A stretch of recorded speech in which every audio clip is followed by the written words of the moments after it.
Olá, caros amigos. Que bom estarmos juntos novamente.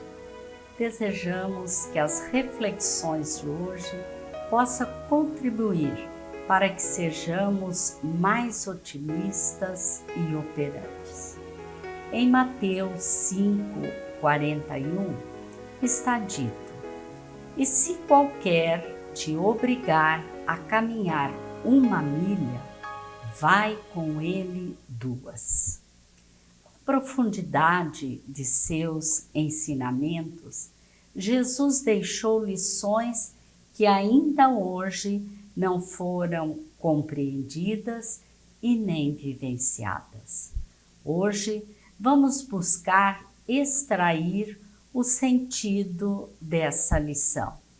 E se qualquer te obrigar a caminhar uma milha, vai com ele 2. Alex Gonçalves, palestrante espírita, que reside em Maringá, é nosso convidado de hoje para tratarmos desse assunto. Olá, Alex, que bom ter você mais uma vez conosco. Olá, Ivone, o prazer é todo meu. É sempre muito bom nos reunirmos para falar a respeito de Jesus. Jesus é nosso mestre, nosso modelo e guia, e com ele nós aprendemos a nos portar corretamente. Nós nos referimos a esse ensinamento que está em Mateus, né? Em linhas gerais, o que significa esse ensinamento de Jesus? Jesus está nos pedindo para que nas situações do dia a dia, naquilo que nós precisarmos resolver, precisarmos fazer, que nós ofereçamos não apenas o básico, mas que ofereçamos o algo a mais, né? Aquilo que possa fazer com que o destinatário se sinta bem com a nossa ação, né? Que nós possamos oferecer aquilo que realmente a pessoa precisa, porque muitas vezes até aquilo que ela nos pede é pouco.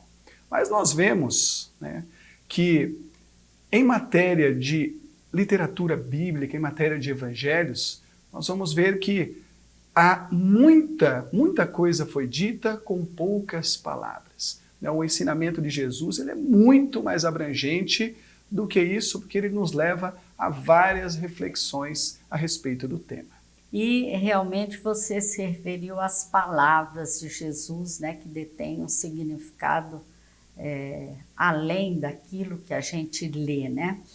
Ele emprega "se qualquer te obrigar". O que ele estaria querendo dizer com a palavra qualquer nesse contexto? Nesse contexto, nós vamos ver que qualquer implica a abrangência do nosso chamamento. A doutrina espírita nos ensina que há 3 elementos no universo: Deus, Espírito e matéria. De modo que nós vamos ver que tudo que existe e todos que existem são obras de Deus, né? Tudo tem importância.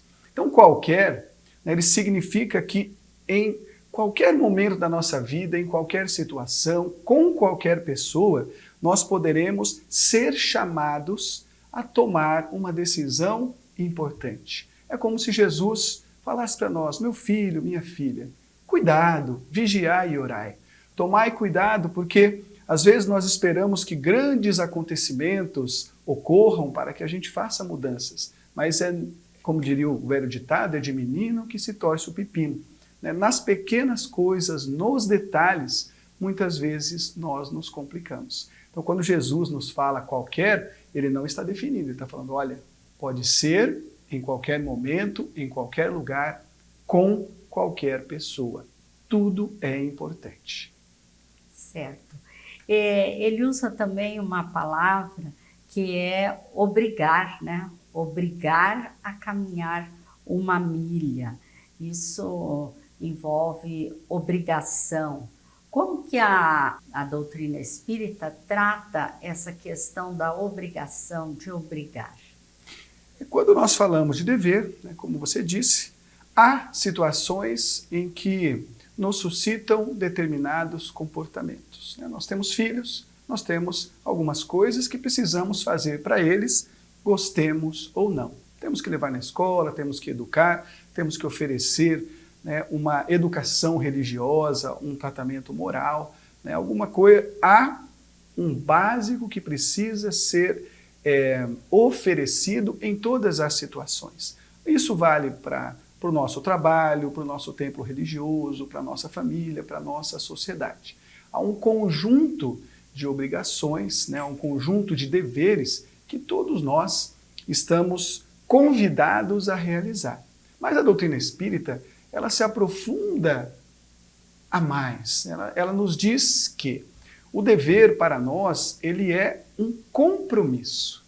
Quando nós estudamos a respeito da reencarnação, quando nós estudamos a respeito de planejamento reencarnatório, nós vamos compreendendo que há muitas escolhas, muitas situações que nós vivenciamos hoje que foram escolhidas por nós. E mesmo as que não foram, elas só existem na nossa vida porque nós, em algum momento, criamos, né, fatores para que ela ocorra. Então, aquela dificuldade que a gente tem, aquele problema que precisa ser resolvido, não é algo aleatório, é algo que quer de nós uma postura diferente, uma postura melhor, né? Obrigação para nós aqui é compromisso. O Espiritismo realmente chama bastante atenção com relação aos nossos compromissos, né? Aos nossos planejamentos, o que nos ajuda muito a compreender as dificuldades, né? Justamente. O porquê da doença, o porquê de vários problemas. E a palavra caminhar tem um significado diferenciado também? Como sempre, né, as palavras de Jesus, né, isso é uma coisa muito importante, muito emblemática, né, as palavras que estão nos evangelhos, qualquer uma delas, né, elas foram trabalhadas pela espiritualidade superior no decorrer de muito tempo. Então merece um olhar para nós muito profundo. Quando nós falamos em caminhar, nós lembramos, né, andar lado a lado, dividir espaços, trocar experiências, confraternizar. Emmanuel, em um texto muito bonito chamado A Segunda Milha, ele vai nos dizer que quando Jesus nos fala para caminhar, é para nós conhecermos aonde os outros lutam e laboram, para que a gente possa oferecer para ele alguma coisa melhor. Porque às vezes, e esse é um comportamento muito complicado, que a gente vê ainda hoje, que é de nós medirmos todo mundo pela nossa régua, a nós avaliarmos a situação dos outros por aquilo que nós pensamos, por aquilo que nós sabemos. E a nossa interpretação, muitas vezes, ela fica muito equivocada, porque a gente acaba oferecendo para o outro uma resposta que é boa para nós, mas que não é boa para o outro. Jesus nos convida aqui à empatia, né? Ele fala, olha, o convite não é para que você chegue numa situação, resolva ela e saia correndo. Não, para que você se envolva, para que você conheça, para que você possa ter uma compreensão grande, para aí sim poder tomar boas decisões, poder oferecer, né, a primeira milha ou a segunda milha, como nós vamos ver, né, mas ter um trabalho efetivo. Hoje, e essa é uma questão que eu tenho levantado muito sempre quando eu posso, né? O mundo de hoje, ele está fazendo com que a gente trabalhe no sentido inverso. Nós estamos nos fechando em pequenos grupos. E Jesus, ele nos ensina o contrário, que nós temos que nos abrir. Nós temos que estar ao lado das pessoas, olhar nos olhos, saber como elas vivem, né? Conhecer a realidade daqueles que convivem conosco. Porque senão a gente troca os pés pelas mãos, né, e ao invés de ajudar, muitas vezes a gente acaba atrapalhando. Né? Então caminhar tem esse sentido, né, de a gente penetrar na vida do outro, ter empatia para saber aquilo que ele efetivamente precisa, principalmente do ponto de vista espiritual. E como Jesus fala em caminhar, né? Ele dá assim uma medida de espaço que é a milha, né? E o que nós podemos dizer dessa milha, desse espaço de tempo que ele dá? É como se Jesus nos falasse, né, que há um tempo necessário para cada coisa. né? Então, por exemplo, nós vamos sair para caminhar com os nossos pais. Não adianta às vezes a gente tem um pai um pouco mais idoso, você fala, eu vou caminhar em 5 minutos. Não dá. Né? Ou às vezes eu preciso fazer determinado trabalho, mas eu preciso correr com aquilo. Quando Jesus fala 1 milha, Jesus se utiliza de várias expressões que querem dizer mais ou menos a mesma coisa, que é a gente oferecer um tempo necessário para fazer aquilo que precisa ser feito. Parece até muito vago, mas nós conseguimos visualizar com uma certa facilidade, né? Nós precisamos, num programa como esse, nós temos um limite, né? Nós temos um limite mínimo, um limite máximo, nós temos regras, né? Há situações que nos exigem determinados comportamentos e por um determinado tempo. Então, quando Jesus fala 1 milha, ele fala assim, olha, é o tempo necessário para que você ofereça aquele comportamento básico, né? Aquilo que a pessoa... Alguém vem conversar conosco. Né? Quanto tempo nós podemos dizer que temos para conversar com uma pessoa? Não dá para a gente fixar tempo. Então, essa milha, né, como tudo nos evangelhos, ela vai ser estendida ou diminuída de acordo com a necessidade, né, com a situação posta à nossa frente. Nós vamos ver, né, nos evangelhos que Jesus ele não se porta da mesma forma nas diversas situações em que ele viveu. Para uns ele conversou muito, para outros ele conversou pouco. Ele curou alguns, outros ele não curou. Né? Para alguns a resposta foi imediata, para outros a resposta foi cifrada. Muitos conhecimentos que Jesus nos colocou foram objetivos, né? Você precisa fazer isso. Outros ele deixou em forma de parábola para que a gente pudesse amadurecer a ponto de aprender. Então, a milha aqui, né, é aquela que nós podemos utilizar o bom senso, a inteligência que Deus nos deu para oferecer o melhor diante da situação que é posta à nossa frente. Mas o Evangelho de Jesus realmente, Alex, não é para ser lido, né? É para ser estudado. Porque vejamos que ele se refere a 1 milha, mas depois ele sugere que façamos mais, que andemos 2 milhas. Então, a 2ª milha seria agir de que forma? 2ª milha, né, num jargão popular, seria a cerejinha do bolo. Né? A 1ª milha, nós já falamos desde o começo, é a obrigação, aquilo que a gente precisa fazer, né, o nosso dever diante das situações. A 2ª milha, nós tratamos como a abnegação, né, o devotamento, o desprendimento, o altruísmo.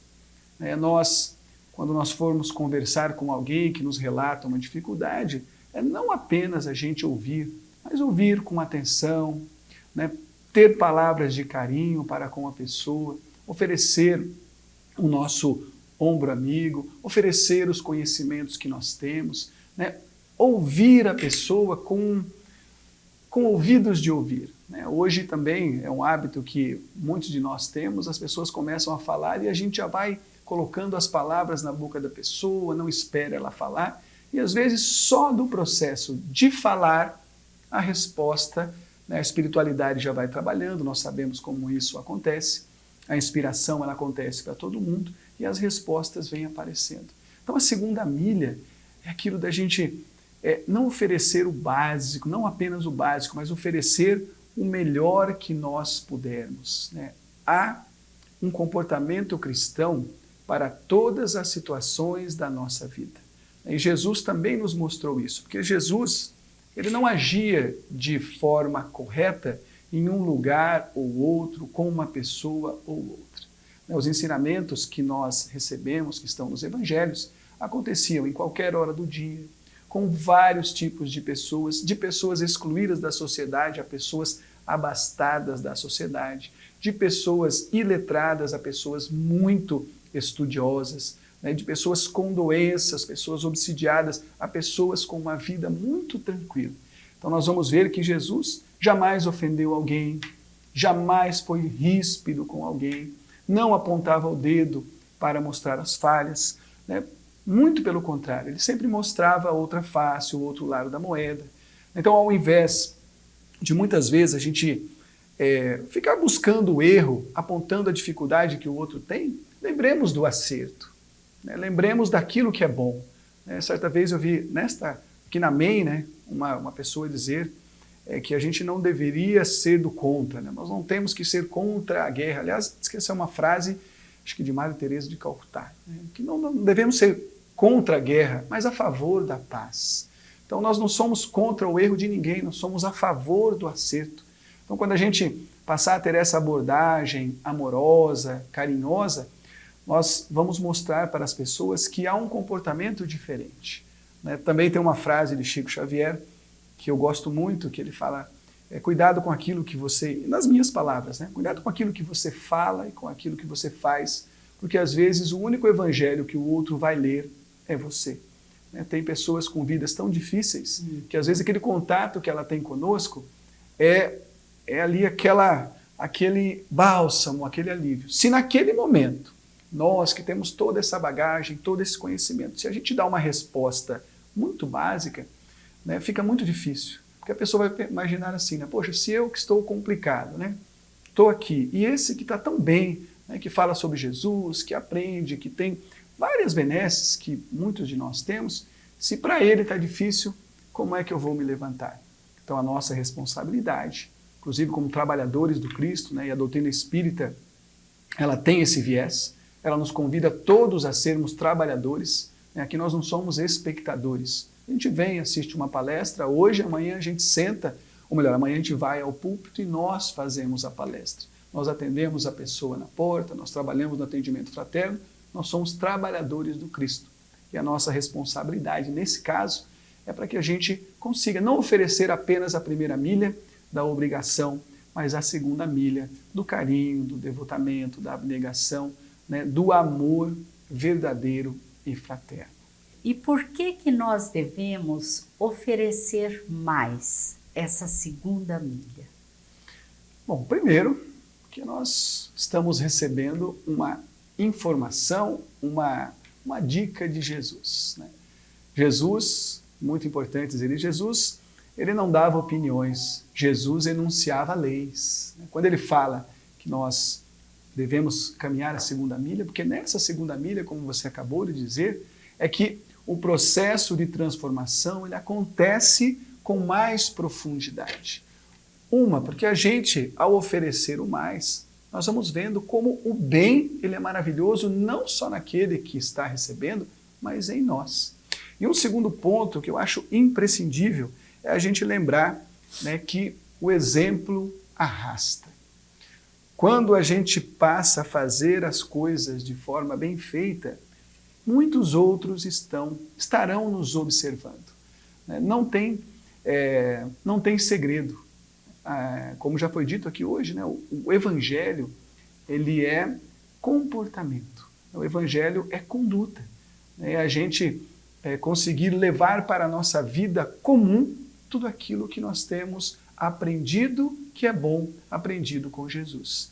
Então, ao oferecer a segunda milha, nós estaremos ampliando o bem para nós e para aqueles outros que estarão envolvidos, direta ou indiretamente, né? Quem aqui, numa situação qualquer, não foi socorrido por uma lembrança, uma situação que viu ou que passou batido e que, em um determinado momento, a gente lembrou, eu lembrei que fulano falou tal coisa, que naquela reunião o ciclano, ao invés de julgar, de ficar nervoso, ele teve uma posição de calma, ele chamou todo mundo à razão, e aí, né, ele pôde resolver a situação com mais equilíbrio.